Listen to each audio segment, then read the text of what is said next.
Hello everyone, my name's Hidden SQuiDZ. I pretty much exclusively play Darkest Dungeon. Vambrace Cold Soul is usually $25. Currently I'm looking at the Steam sale actually, it's $4, which for $4 I would definitely say probably pick this game up, long video short. It does have 65% hit rating on the reviewed, and that's honestly right around where I would probably put it. I'd probably put it at 6.5 to a 7. If I was to give it a rating on Steam, I would give it a positive with a few caveats. Definitely wouldn't blindly endorse this game, but we're going to talk about what's good and what can be a little not so great about it. So one of the better things about this game is actually that it has a more rigorous story, so you're not going to be left there sitting trying to piece things together. The story is very in your face. You progress along through certain missions, events, meet characters that stay throughout the whole thing. It's much more of an actual RPG with a Darkest Dungeon feel in terms of fighting and dungeon crawling. What I will say is, which it could be good or bad depending on how you look at it, Vambrace Cold Soul is a much simpler game. You're not worrying about accuracy, stun resist, blight resist, all these resistances, scouting, yada yada. There's so many less mechanics in Vambrace Cold Soul that it's much easier to learn. If you go from Darkest Dungeon to Vambrace, you're gonna feel like you're not even playing a video game. And what I mean by that is that, like I said, there's not a lot to worry about. The only thing you really have to worry about is just trying to learn what your party composition does and making an adequate party comp to get through said area. Combat's also much simpler. There's not skills you unequip and equip. You pretty much just get your basic, I think it's 3, and you always have an option to guard. So you get 3 skills, option to guard, which is why I said it's very simple. And each hero has like an ultimate ability. That I don't think changes, but there are a few variations to skills depending on who you pick up. But for the most part, each class is going to have the same skill set. The damage and HP is really not going to increase without items, and we'll talk about items later in the video.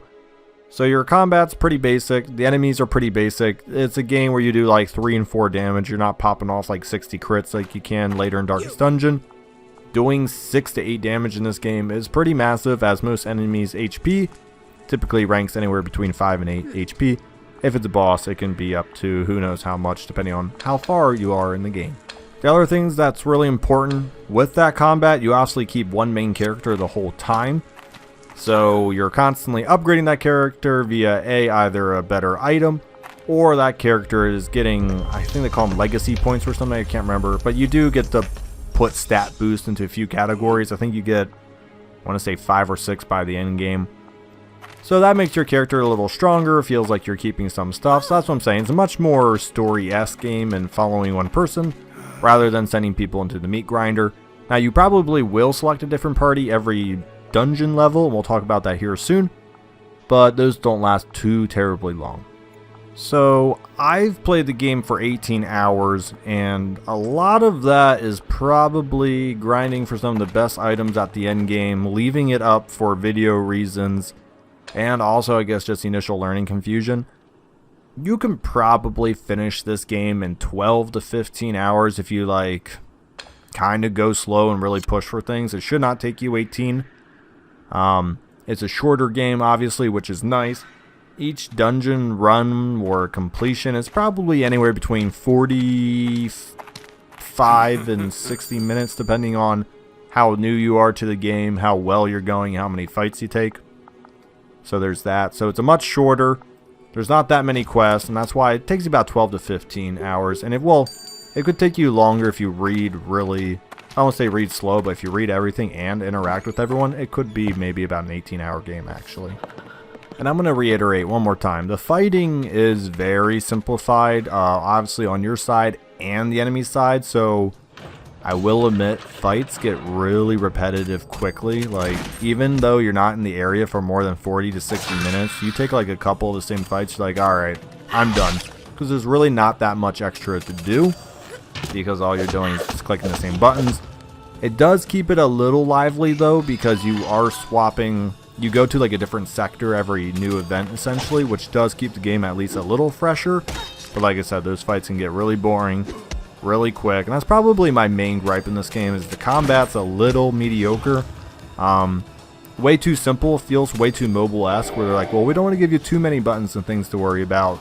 Coming from Darkest Dungeon, I would have preferred a little more variety in my combat, maybe not so obvious on what you do or so formulaic, so that part's a little disappointing. And honestly, that's where Cold Vambrace loses a lot of its edge, is that the combat, far too repetitive and far too simple for my liking.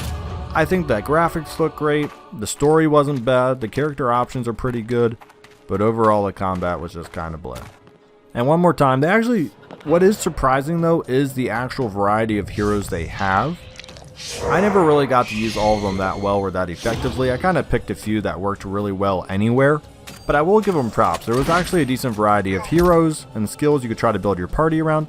Now I will say it gets a little limited because you always have to have the main character in your party, but she's decent at any position, which is nice. So you can't, I used her as a frontliner mostly, but she doesn't work too bad in the back row either. And the last and biggest thing is going to be camping. This is where the very rogue-esque style comes in. You honestly can't really heal during combat. There's a few people that can heal during combat, but you're going to rely on campfires and pit stops the whole time to keep your vigor and HP up. Those are going to be your two main stats. Vigor is how long you can go in the cold before you drop dead, and HP is obviously HP. Both are regained at campsites. Sometimes you find them, sometimes you don't. You need someone who's usually pretty good at campsites because you need to restore your vigor and all that stuff as you go on. Items increase vigor. So the vigor idea is pretty cool. It makes you kind of not just pick everybody who can just blast away but not be good at camping. So that's a nice blend. Also, it's a nice way to get your HP back without like spam abusing and all that stuff. So the camping's not bad. It gets a little slow and repetitive. And camping leads into item creation, which will tie a knot on that. And finally, we get to item creation. There's a few really good items at the end game that I would argue are almost a must. As I said, you can't really upgrade any skills, so your damage boost eventually will come from an item or two. So I had to farm to make an item, which I'm not always a huge fan of, that you have to grind to get some of the best items in the game. That's honestly probably where an extra 3 to 4 of my hours came from. But once I got those best items, the game was pretty much a cakewalk through the rest of the way. Not a huge issue. I don't mind when games are a little easy when you get the best items, because what's the point of having the best items if they're needed to beat the game? But I did get stuck at one part in the game because I actually didn't understand really how well items increase your hero's damage and stuff. And actually, that's one last one to talk about, is the interface is actually another reason why I would put this game slightly lower. The user interface, I feel like, is just far more convoluted and difficult than it had to be. I don't know how to describe it. I feel like I always struggled finding out where to put my trinket on and how to get my trinket on, and changing my party always felt more of a chore than it should have been. It's little things like that. The inventory wasn't bad. Finding out like where to sell and typing, it's just for some reason trying to equip trinkets, move heroes around. I don't know, it just felt extra convoluted to me. Not that it was terribly difficult, but it just didn't seem like it was made easy. It eventually becomes natural, but it's hard to describe, but just managing my party did not feel very straightforward, and that's something that's really annoying when you're constantly changing your party, moving your party, and trying to equip new trinkets on. So one last run through.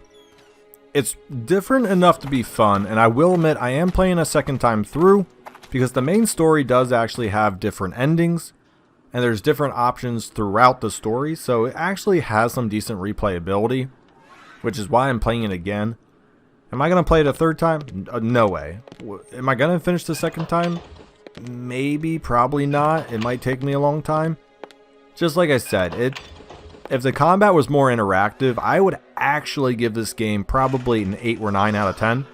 I'm going to have the combat in the videos here, and if you've seen it, I mean, that's pretty much it. Yeah.